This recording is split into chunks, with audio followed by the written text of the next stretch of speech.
Dan did run up and down this field many times, and he gave sterling service to our club here, lads.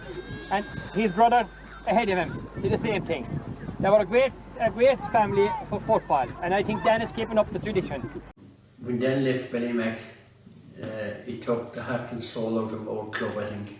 I've always felt actually that if Dan McElligott had stayed in Ballymac, by now we would definitely have won something. Jason Matthews, thought David McGivney stick a meal of cool, Achsen to hard James, Brutistach, Shahen Shantz, kick Yeah, so Dad obviously had a massive influence on where the club has got to now. He's been involved with from schoolboy level right up to under 16 level, even with Northern Gaels and that, and he's been living, breathing, sleeping Mullinalaghta football as long as I can remember. He's always talking about it. There's not a day goes by but he's talking about some sort of football, and it'll always relate back to Mullinalaghta and what we could do and what we could do better, and we should be there. And I remember before the county final this year, we were going for the 3 in a row, and he says, I think we're going to do something special this year. I said, what do you mean? I think we're going to be in an All-Ireland semi-final, and wouldn't I love to be playing a Caher team or maybe a Monaghan team? And I said, just don't worry about that, just win the county final. And here we are now playing the Crokes in an All-Ireland semi-final. So no, it'd be just great now if we were able to get to an All-Ireland final, to see him running onto the field and being able to go out onto Croke Park and him watch us play there, you know. Memories of Dan as a young fella, I remember having him, we drawing Bale to Caher, and like he definitely was at the age, I'd say at the time, maybe about 16 or maybe 15, and he was the strongest man I ever saw at that age. First time I think I ever see Dan playing senior for Ballymac. He was under 16, I think, and he had a broken hand. He played against Caher.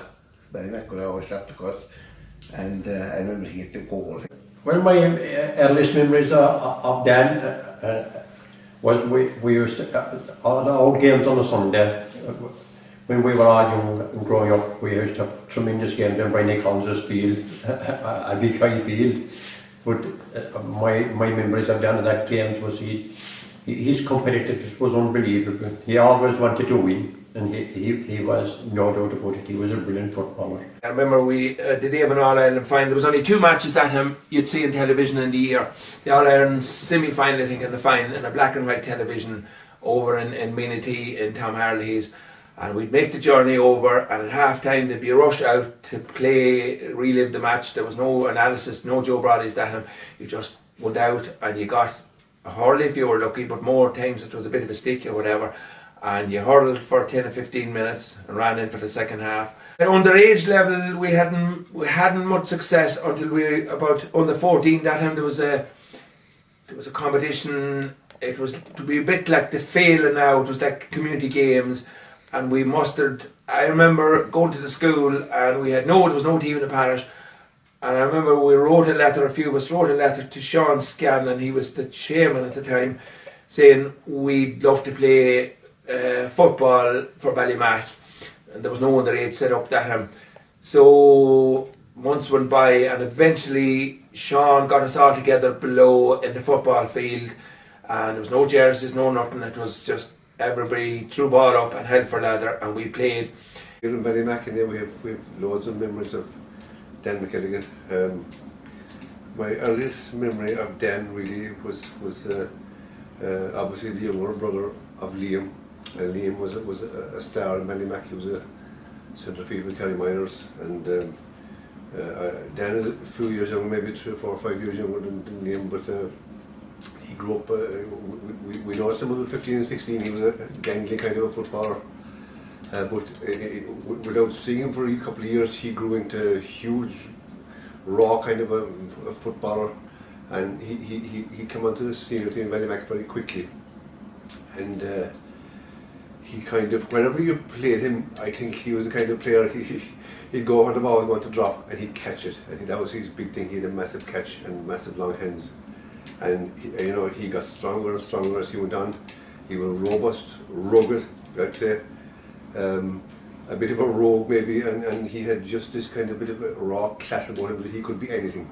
I played in midfield on a few occasions with Dan, but certainly when Dan was going for the ball, you just kept back because whether you were the opposition or one of his own players, he'd just take you over with and his determination to get the ball. He had a mighty pair of hands, really, like. He was a fantastic fielder. Kicking mightn't be as good as the fielding. How I ended up going from Ballymac to Monaghan, Aidan. Well, at the time, when you did your leaving cert, there was no such thing as pints for colleges or anything like that. You went to the back of the Sunday paper and you seen what jobs were available, and you applied literally for jobs, no matter where they were, in what county. You just applied for jobs. So to cut a long story short, I did the same, and I applied for jobs and I didn't even know what county they were in, and next thing you got replies back, and I got a reply back to be in Kells, I think, for an interview on a certain date. This was 1977, and to be in Kells for an interview for a job for psychiatric nursing in St. Avnet's in Monaghan. Because of the timetable and the difficulty getting to Kells, it wasn't like now. I had to go up the night before and I had to stay in a bed and breakfast in Kells. One of my sisters or whatever got me tugged out in a suit. Now, I never wore a suit before that, and I never wore a suit since, except the day I got married. I got up early in the morning from the bed and breakfast, and I ambled down to the place where I was supposed to do the interview. And I walked into the reception and I asked the girl, I explained the story. I says, is there any hope I'm after come from Kerry that I could get the interview on maybe an hour or two earlier to get the train back? She said, hold on a minute, she said. And she disappeared, and then she came back out and she said to me, they'll see you now. And there I was. The suit was above in the B&B, in nice suit, nicely ironed, and the shirt. And I was there with a pair of jeans and a jumper on me. I said, to hell with it, I'll give it a lash. And in I went, and within a week or two I was told that I was successful in the interview and I had to go for a medical, and that was it. That's how I finished up then in St. Avnet's in Monaghan. At some stage I got a Hillman Hunter car, and at some stage in the next year or two, and that gave me the freedom to travel down. So I travelled down the next year down to play with Ballymac. Actually, I can remember one night, he came from, he was working, and he came from Cavan to Mullinalaghta to play a game. Played the game, which we won, and he went straight back from Mullinalaghta to work. That was the dedication he had, like, it was unreal. We had a good year that year. We were joined up with, there was Caher and Scattered Brosnan and Mullinalaghta ourselves. We were joined up with Castle Island, and we had a good squad, and we got to the county final against Austin Stacks. Now they were star-studded at the time. That was the year, the time Kerry had the golden years. They had Ger Power, Ger Keefe, Dinny Long used to play for Cork, he was playing with them, Mickey Sheehy, John O'Keefe. They had a star-studded squad, and but they beat us in the county final. Mickey Sheehy got a goal, I think, with about maybe 10 minutes to go, and that swung it for them. In 79 then, playing with Castle Island District, he was playing down in Castlevine, and he was playing against John Lynch, who was on the first day for Castle Island, and you had Judd Driscoll and Jack O'Shea midfield, and Dan dominated the game. He was on the first team, but he didn't stay there. As his Mikey Connor, his teammates said, all he could see was a pair of green gloves going up. Then he just completely dominated midfield. So I remember Mick O'Connell, Nate Fitzgerald, after we were talking to them, they were in charge of the team, and they were asking, who is this fella? And we told them anyway, but unfortunately then Dan went on, he got injured in some challenge match against Port Leash, I think, prior to the 79 county final. Now, we all felt he should still have been put on at least, like, but it didn't happen anyway, and we lost the 79 final to the Stacks. I'd always think of after the game, you know, you were pretty down, and we went for a drink in the local, in Horns, as I remember, and then the three other players from Churchill, another neighbouring team, they stuck on me obviously. They said, how could we win the match when we left the best midfield in the county the best field in the county of the team. How could we? I always remember another day we were going, and that time we would have 6 or 7 in the car. We were packed up, we were going and over anyway to play Rathmore, who were O'Donoghue Cup, who were O'Donoghue Cup champions the previous year. So on the car said anyway, Jesus, we hardly do, like we hardly do. And but Dan said to me, he said, look, if this is the case, we'll turn around and we'll go home, he said. Because he said, if we're going to a match, we're going to win it. So I think actually looking out at the Mullinalaghta team, they seem to have an awful lot of that trademark. They don't believe they can be beaten, which I think is brilliant. At senior level for Ballymac, and I'll never forget the day in '79 in Fitzgerald Stadium in the O'Donoghue Cup semi-final. It was in the month of May. But in that game, Ballymac put up a heroic performance with the two McElligotts up against the two Dunnamans, Ambrose and Neely. And Ambrose was a Caher minor and definitely would have been the best minor in Ireland at that stage. And he got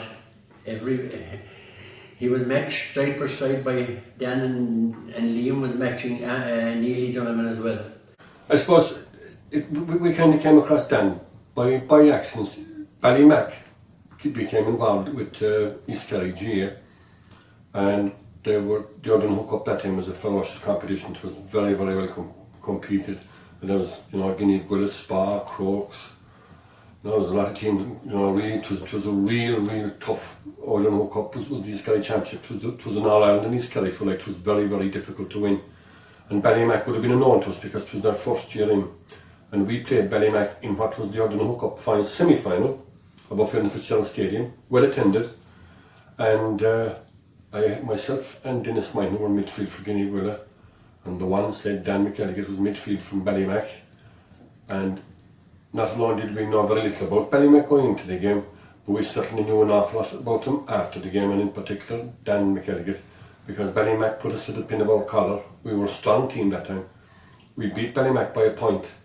We went on to beat Crokes in the final, a lot handier I may say, but Ballymac pushed us all the way, and Dan was playing midfield that day. He was a big strong man, he was a tough competitor, he was hard but fair, but it was a name that stuck in our memory because he certainly played well. And we remember him then, it was no surprise to us in Guinea Gwilla to see him went on playing into county football after, because he was a really talented footballer. So that was it, and I was doing exams the next year then, so it wasn't feasible to travel. I was doing the finals, I think, and I played football then with club football in Monaghan, and played with Monaghan for a few years. And as luck would have it, there was a girl in the office that she fell head over heels in love with me.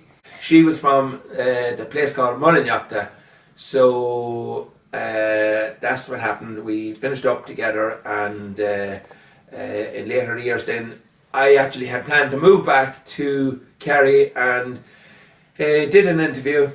And I remember coming down before the interview, and I met Wishy Fode in Caher, and he showed me around the place, the late Wishy, and he said, oh, you'll have no trouble, you'll get down. And I said, grand, Wishy. And sure enough, I got a letter in the post a week or two after that whatever interview was successful, and you'll be starting in Our Ladies in Cork in such and such a date, say a couple of weeks' time. And next thing, politics intervened. There was the Minister for Health at the time was Barry Desmond of Labour, and next thing there was an embargo on all health, guards, teachers, any new recruitment, and that put a spanner in the works. It's unfortunate Den's move down to Kerry didn't work out.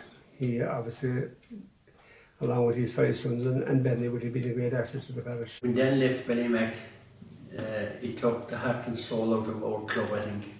And Paddy Joe Kevin, God rest him, went the following year as well. And I think those two had stayed in Ballymac. They were both big, rangy men, both well over 6'2" or 3", with plenty of football. And like for a club like Ballymac, they lose that 2 prime footballers in the prime of their life was an awful loss like to us.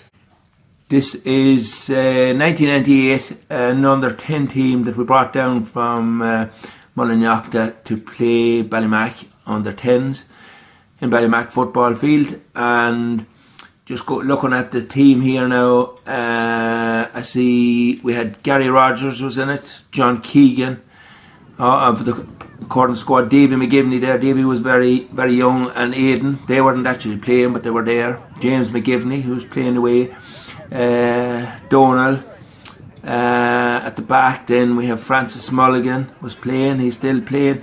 Patrick was playing outfield that day, he's our goalie now. And Conan Brady, our right half back, or corner back. And Jason's brother JJ, who was a star player for us, but he's in America now, won a championship with New York last year, and his younger brother Miles in the front there. So all in all, we had about 7 of the current team playing that in 1998. This is the Ballymac team that played that day. Yeah, there's a lot of them still playing, some in Dublin and a good few abroad. However, the only players that are still playing with the Ballymacelligott GAA Club are Grania Curtains, Aidan Breen and Cian Cunhan. Just a dream to come true for me now to come back here.